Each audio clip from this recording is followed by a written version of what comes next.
싶네요.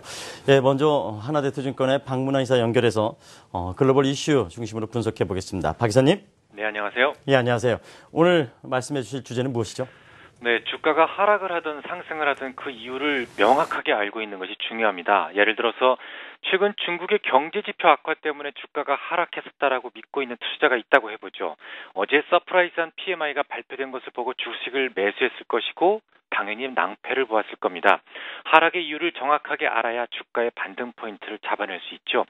제가 생각하는 하락의 가장 큰 이유는 엔화입니다.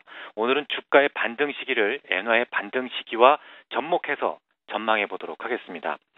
지난 월요일 이 시간을 통해서 엔화의 약세 원인에 대해서는 자세하게 설명을 드렸죠. 일본이 소비세를 인상했고 그 인상된 세금만큼 물가에 전이돼서 물가가 크게 오른 것이 미국과 일본의 금리 차이를 벌려놓게 되었고 양국의 금리 차이가 곧 엔화 약세의 원인이었습니다. 여기에 또 하나의 이유를 들자면 아베 정부가 지금 궁지에 몰렸다라는 점을 들 수가 있는데요. 지금까지 아베노믹스를 진행하는 동안 아베 정권에서는 돈을 참 많이 썼습니다. 돈을 많이 쓰는 건 좋지만 너무 사치가 심해지면 당연히 국제사회로부터 재무적 리스크에 대한 의심을 받게 됩니다. 좀 쉽게 말씀드리죠.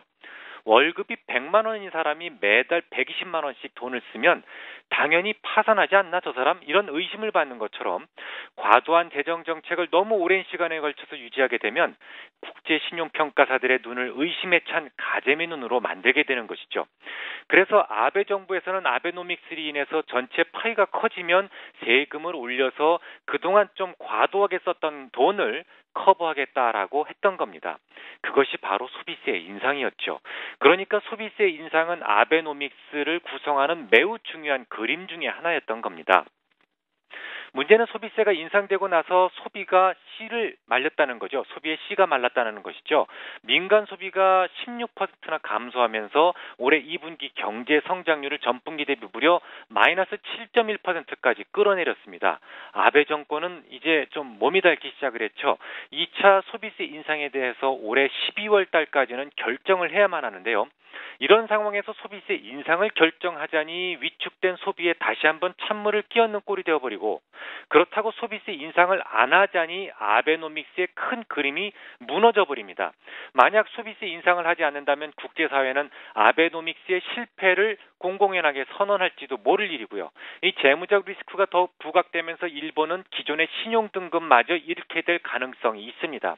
결국 소비세 인상은 어쨌거나 반드시 해야만 하는 상황이고 그러기 위해서는 화끈하게 돈을 풀어서 경기가 기력을 찾는 것처럼 위장을 할 필요가 있었던 것이죠. 아베 입장에서는 돈을 푸는 것 이외에 다른 방법이 없습니다. 아마도 12월 연말까지는 돈을 마구 뿌려댈 가능성이 높은데요. 그럼 엔저가 더욱 가속화될까요? 그렇지는 않다고 생각을 합니다. 저는 그보다 훨씬 이전에 엔저는 끝이 날 가능성이 높다고 판단하는데요. 그렇게 생각하는 이유를 말씀드리죠. 일단 월요일에 말씀을 드렸던 소비세 인상으로 인한 물가 상승은 일회성 요인이라는 겁니다.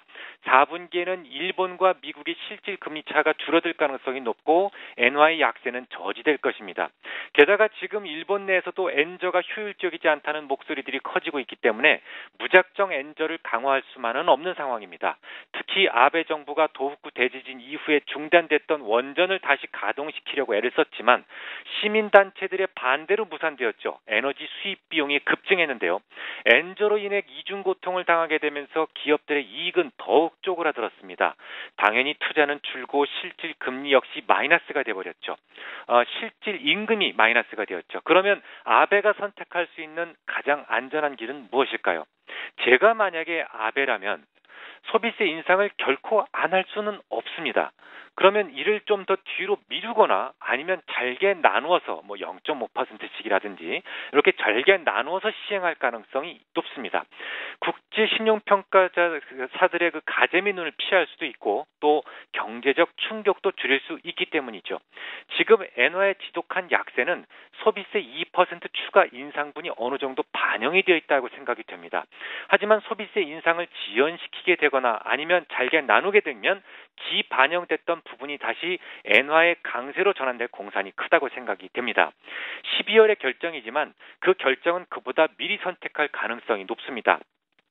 아베 정권에서 소비세 인상을 지연하게 되거나 혹은 잘게 나누어서 시행하겠다라는 결정을 내리게 되면 엔화는 약세를 멈추게 될 것이고 우리네 증시를 찍어 누르던 대형주의 상대적 약세도 끝이 날 겁니다. 네, 그 전망이 좀 제대로 이루어졌으면 좋겠네요. 고맙습니다. 네, 감사합니다.